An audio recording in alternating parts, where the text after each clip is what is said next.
dive into that a little bit, talking about Yeah. being a peer specialist and educate the folks that may not understand all the roles that go into football of the importance of special teams in being a specialist, like what the practices look like or what the weights look like. Because outside looking in and be like, oh, the kickers don't really do anything. It's just special teams. Like you only Yeah. have one job type of thing. What would you say to them, and how would you educate them on all the intricacies that go into that? I would say normally we are specialists because we specialize in one thing. There's a reason why your quarterback's not your punter. There's a reason why your singer is not your kicker. There's a reason why your starting center isn't your long snapper. It's different. You have to specialize in these fields to be good. And I think whenever Duval got there, he kind of let us choose as far as, like what kind of weight group we want to do, what kind of program do we want to do? Do we want to do the conditioning with you guys? And ultimately, yeah, we did because we wanted to still be part of a team. And that's just how our specialist group was. And so we still did all the same weights as you guys did. But then whenever Heupel came in and brought Schmidt with him, it was more kind of tailored to being a true specialist. And we didn't do the same list or the same conditioning as you guys did. And it was more specialized, more of a niche type of workout system, working the stabilizing muscles in the hips and the abdomen and all that kind of stuff, to where like during the morning workouts, you guys would be pushing sleds and running 5, 10, 5s, doing different type of agility drills. For us, it was more or less building our core, kind of building explosive movements with plyometrics and being able to stop and start off of 1 foot, being able to explode off of that kind of stuff. But even then, it was our practices, under Frost, we had DeWitt, who was also the linebackers coach. We didn't really have a true specialist coach. So, I mean, we did what we needed to do that we thought to get us ready. And then when Heupel came, we had a special teams coach and a QC that followed us around, Coach Odom. Shout out Coach Odom. And just kind of, kept the eye on us, gave us some new things to work on. Everything was more or less kind of scripted. We knew what to expect every practice as far as Monday, Tuesday, Wednesday, Thursday went. And then Saturday was game time. But another thing, like most of the time, you don't really know who a specialist is unless they mess up or unless they're really good. Like Matt Wright being the leading scorer. People know who Matt Wright is just because he's the leading scorer in UCF football history. People know who I am because I didn't really mess up a whole lot, so they think. And I kind of had a niche with pinning the people and my attitude, my personality on the field. People can kind of connect with that, but people didn't know who Caleb Perez was, and that's bad, but it's also good because he was such a good long snapper.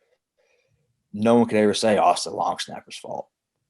But he was always the first one down in coverage on punt team, making a play, forcing a fair catch 9 times out of 10. And so, I mean, it's a thankless job when you do it well. To be honest, no one knows who the long snapper is typically. No one really knows who the punter or kicker is until they screw up and botch a kick or botch a punt. But it's different for everybody. Everybody's journey is different. I would just say, to be a specialist, you truly have to specialize. And it's until I always see people comment, "Well, I could have made that kick." I was like, "Okay, why aren't you out there doing it then?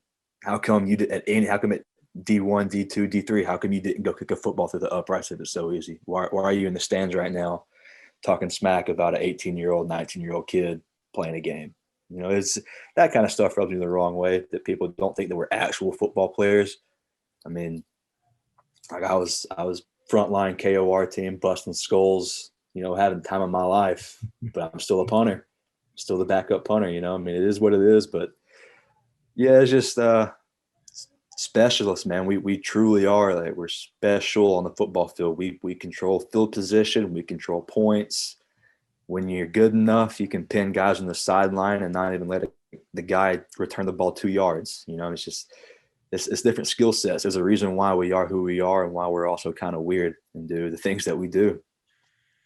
One thing I'll say, especially with our group, like the specialists, we never looked at Mm-hmm. you guys as specialists. You guys were always like brothers to us. Like we knew Mac was going to Yeah. turn up and get live. We knew Caleb was going to get down there. We knew Matty Ice was going to ice the game out. You guys were never.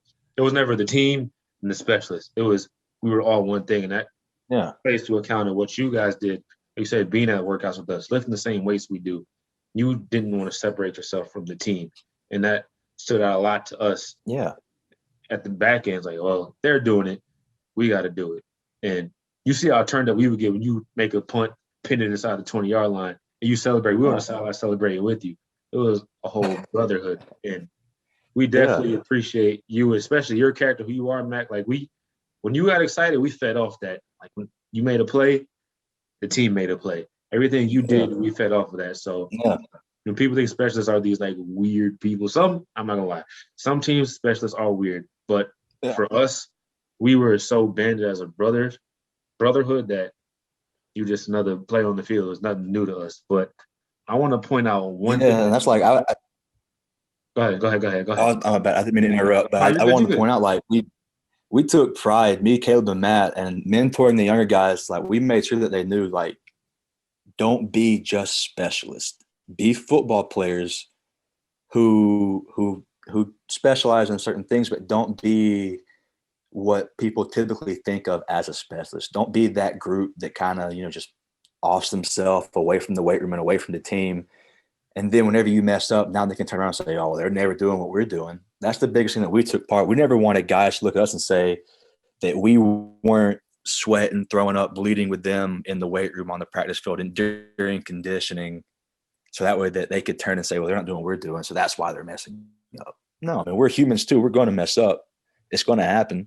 But we wanted to have that accountability with our other brothers. That way they know that, we truly have what's best for the team in our hearts whenever we go out there on that field. We're not trying to throw a game. We're not trying to shank and punt. We're not trying to miss a field goal or kick a kickoff out of bounds. That's going to happen. We're humans. We mess up. But we just want to have that accountability to you guys who are doing, honestly, more physically impressive things with your bodies and running downfield and just taking on massive collisions whenever we kick a ball, to be honest. Like and that was our way of just kind of showing our respect to you guys and laying your bodies on the line for letting us do what we do. Definitely. And it showed. It definitely showed.